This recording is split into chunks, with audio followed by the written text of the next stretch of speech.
Hey everybody, Michael Snyder, Pacific Northwest Weather Watch. Today is January 10th, and this is evening edition, video number 2 on the day. And taking a look at the infrared satellite imagery, check out all the Arctic air stored up above in Canada here. This would normally show us cloud tops at this color, but that's just because the surface is so dang cold. And this is going to be sagging south across British Columbia, and it will be leaking out across western Washington, western Oregon, especially east of the mountains, and bitterly cold temperatures there across some Idaho and Montana with some very low wind chills.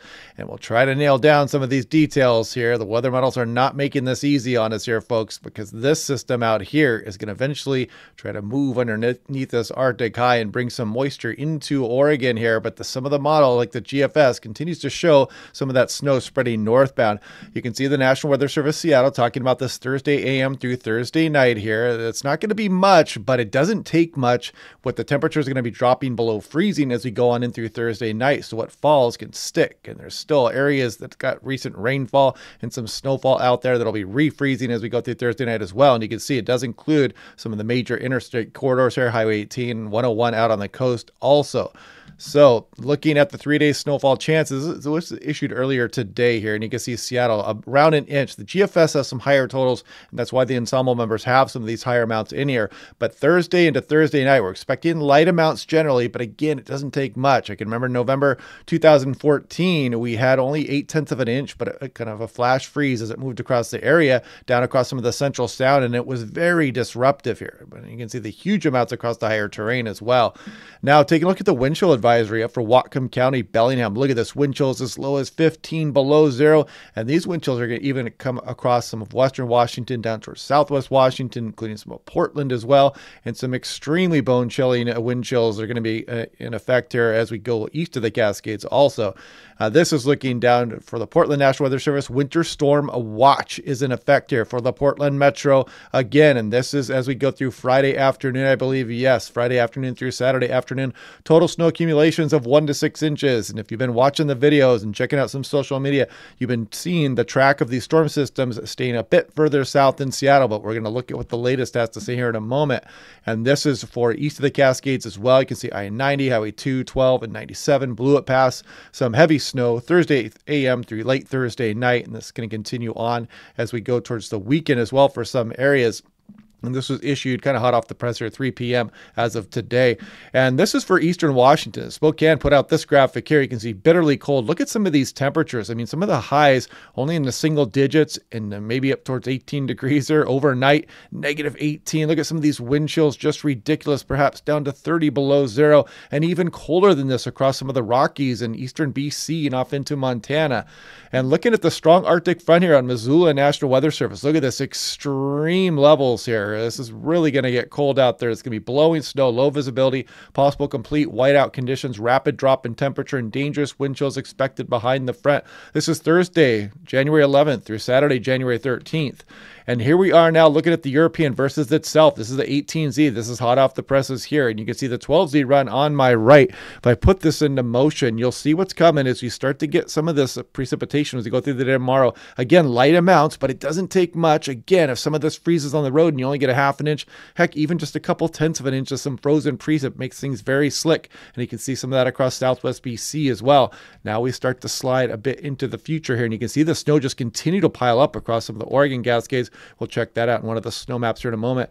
But you actually look at the 18Z European, actually bring some of that snow back into Washington. So it makes you a bit nervous here with this, fairly good slug of moisture moving in here. Sometimes it will overperform and it runs into an Arctic air mass and spread its moisture even further north. So we'll see if this is a trend here. We'll check out the 00Z European. We'll check back on that tomorrow morning, but that is a little bit concerning as you start to move into southwest Washington, Olympia, and Seattle. If you start to see this trending back north, it could be game on for the Seattle Metro, possibly even a little further north. But no promises right now. However, western Oregon looks like it may be targeted here, and we could even be dealing with some freezing rain here also. And you can see got a good pressure gradient. We're going to be dealing with some gusty east winds through the gorge and maybe even the Cascades here, again, depending on the strength and the exact track of this low pressure center.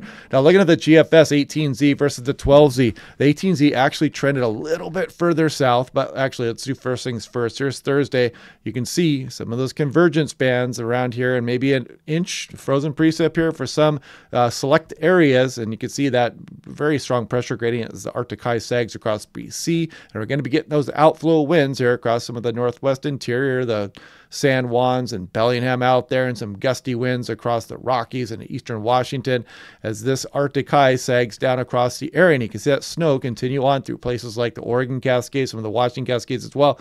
And then you see the next storm system roll in here as we go on in through Saturday morning, just south of Seattle at that point, a little bit further south than what the 12Z run had. But you can see as we go in towards the late morning and afternoon hours, that moderate snow move back up over Seattle if the GFS is correct. So again, the models have not been much help. The GFS staying steadfast with bringing that precipitation a bit further north.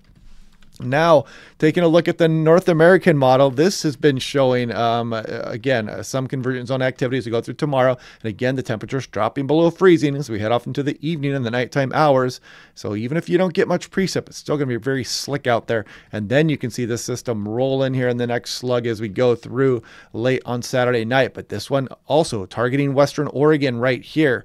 However, I'm still concerned about this, this Arctic air mass making this precip spread a little bit further north. But you can see the North American model also targeting Western Oregon. So it kind of verifies that winter storm watch potential there for some of the Portland metro. Now looking at things a little bit closer, this is the North American model, the high resolution. This is a 12Z run. If I put this into motion, you can see, some snow showers still going on across some of the Cascades here as we go into tomorrow morning. But then you can see the Arctic air start to seep out, and you can see some of these convergent zone bands going on, and we're going to have the northeast winds perhaps running into the Olympic Mountains, maybe a little bit of upslope flow into the Olympic Mountains for some Port Angeles and Sequim out there. We'll see how that goes. We'll revisit that tomorrow morning. And then as we go on into very later on Thursday night to very early Friday morning, you can see it shows a little bit for maybe Renton and SeaTac there. And again, with temperatures dropping below zero, it's not going to take much to make things very slick. And even Olympia South, it's going to be kind of slick out there. So we got to watch out for that.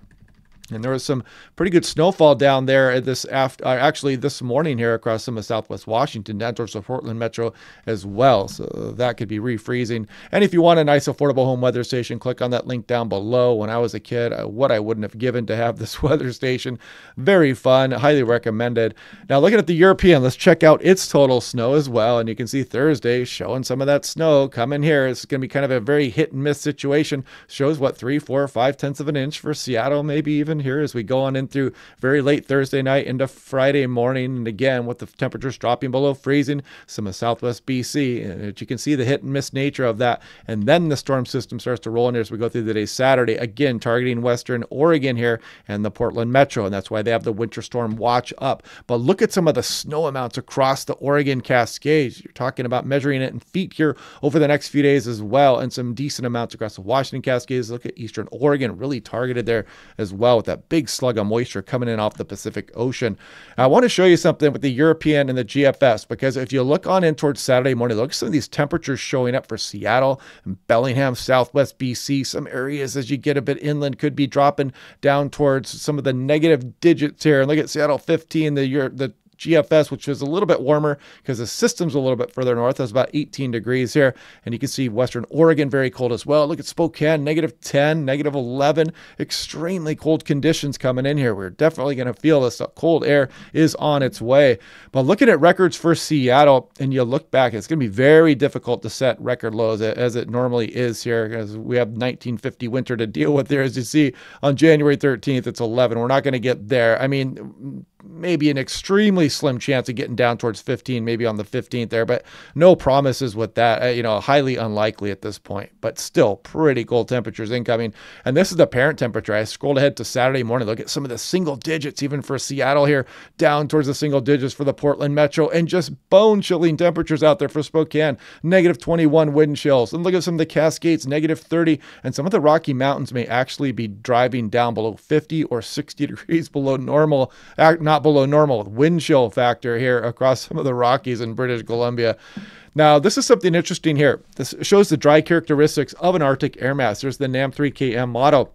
So we go into Thursday here, Thursday morning, you can clearly see that Arctic boundary trying to drop down across western Washington and things really drying out. And that's the best chance that we're going to get some light snow showers with that modified Arctic boundary dropping down, and you can see it takes its sweet time here, and then that next system starts to bring some more moisture in towards western Oregon, and we'll be watching very closely over the next couple of days to see if the models show any kind of trend with bringing that further north. But right now it's still targeting western Oregon unless the GFS wins out. Looking at the NAM3 cam, a 2-meter dew point temperature. So I've included Montana, Idaho, and some of BC here as well. So I want to show you just how dry this air mass is coming down. You can see as we go through Thursday night, look at it just sag, and you can see the outflow winds, the Purcell Trench, the Okanagan River Gap there, Fraser River Valley, and the very cold temperatures that are moving out into western Oregon. Look at it just engulf some of the Rocky Mountains there as well. Very low dew point temperatures incoming here, characteristic of a very strong Arctic air mass. And here's 80-meter wind speed. So let's check out the timing here. Things go on in through Thursday, and then you can see the outflow winds start here probably late tomorrow morning here, or very early afternoon, and you can see it coming down the Okanagan River Gap here, another cold air conduit to the interior of British Columbia here in the Purcell Trench, actually bringing some northeast winds there also, and you can see across some of the plains there in Montana that very cold Arctic air making its way down. And look at the Fraser River Gap there, spreading its winds all the way out across the ocean there as the Arctic air shows its dominance here across the Pacific Northwest by the time we get on in towards Friday night. Now, taking a look at the parent temperature here, and I want to show you the wind chills. Here's a wider view of things here. You'll clearly see them just sag south across the area. Thursday night into Friday morning, look at some of these temperatures. I think there was some, 60 degrees below zero here on some of these wind chills across some of the Rocky Mountains, and in the interior BC is something similar also. And you can see these very chilly wind chills moving all the way down across southwest Washington as well. And I look at Spokane, -30, just an outright Arctic nightmare out there for some of eastern Washington. And taking one more look at things here, so the kind of the bigger picture at 500 millibars, this polar lobe is just not getting out over the water enough to bring a dynamic snowstorm with that Arctic air's arrival. And then you can see the next system, the European, continues to show it into Oregon here. So it may kind of leave Seattle high and dry, but we could get a little bit with that Arctic passage there, and maybe this will trend northward. No promises right now. You guys have heard me talk about this at length. However, over the last couple of days, and this is 850 millibars here, and this 5,000 feet. Just like to show this, you can see the Arctic air fanning out as we go through the day tomorrow, making it over the terrain, spilling out across Vancouver Island, and eventually coming down through the Fraser River Gap there and across western Washington. Yeah, so interesting stuff. Then you can see that next system rolling in here, and you can see why it makes forecasters a little bit nervous here. This, it's going to have some moisture associated with this Pacific system here, and this could easily overproduce and spread this a little bit further north. So we're still waiting and watching to see if the models are going to trend a little bit further north. Tomorrow will tell us quite a bit, I have a feeling. And this is 500 millibars here, and I'll show you why that polar lobe is not going to bring the dynamic snowstorm with it as we go through the day and the night tomorrow. You can see that wind kind of parallels the coastline here, does not allow that very cold Arctic air at altitude to get out over here and create that cyclogenesis to spread some of that moisture back up over the cold air that will be moving in. And taking a look here, this is the GFS. I want to show you something here. If the GFS did verify, a little bit of a fantasy forecast, fun look at things here. You can see it would be actively snowing here at Seattle late Saturday morning, about 10 a.m. And look at the temperature, 17 degrees. So it would be fairly dry snowfall, kind of an unusual thing here. If you're on the north side of it, of course, you're going to be a bit colder, and you might have even some east winds going out there. So we could even have some blowing snow if the GFS were to verify across some of the central and southern Puget Sound. You can clearly see the teens all the way out towards southwest Washington. Very cold across some of the gorge areas here and out into the Portland metro as well. So yeah, this could be still an interesting scenario. It's kind of a long shot. It's a fantasy forecast right now. I'll feel better if the European did trend a bit further north with its precipitation shield, but we'll watch that and kind of try to draw some conclusions as we go through tomorrow. An extremely difficult forecast, which is pretty typical here in the Pacific Northwest.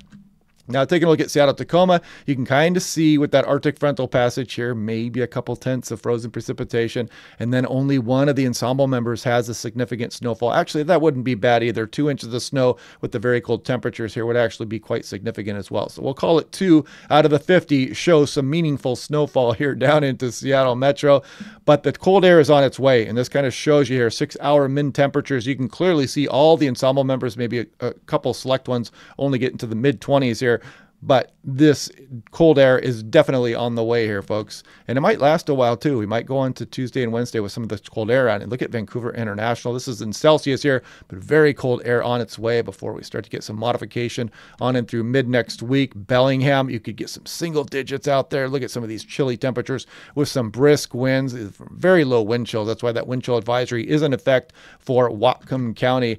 Look at it, Spokane. Look at this. Virtually all the ensemble members have things getting below 0 for Spokane as far as temperature is concerned. This is not wind chill, folks. This is the actual temperature in Fahrenheit, below 0 for portions of eastern Washington. Boise kind of hit and miss here as well, but still very cold temperatures showing up. Some of them below 0, some of them into the single digits. And this is looking at Seattle-Tacoma on the GFS. So you can see much more likely, according to the GFS, for some snowfall making it back up into Seattle. And here's Portland. You can see the secondary system here. Better chances on the European, obviously, with the southern track of that storm. And this is for Portland. The GFS really shows a very solid picture for Portland International Airport. And there could be some pretty extreme snowfall amounts depending on just how this lines up. And looking at maximum 10-meter wind gusts, I want to go through this really quick because you can see the outflow winds really coming across the San Juan Islands up there in Bellingham out of the northeast. Some of the higher terrain winds also, as you can see. So yeah, just want to draw some attention there to the Fraser River Valley Gap winds. But anyway, yeah, we'll do the normal briefing here again tomorrow. Hopefully we have some clarity as we go on into tomorrow morning's forecast. But again, I like to marvel at the infrared satellite imagery, the very cold air here. This is at the surface. These are not clouds aloft. So it just shows you how very cold that Arctic air is. And then we're going to be dealing with subtropical moisture here. How is this going to play out? The closer we get, the better the models are going to do with just how much moisture is going to come into Western Oregon, how far north that will trend. So anyway, we'll do this again tomorrow. Hope you guys are liking these videos. Be prepared for that cold air because that is almost certainly on its way. And we'll do this again tomorrow. And I will talk to you guys then.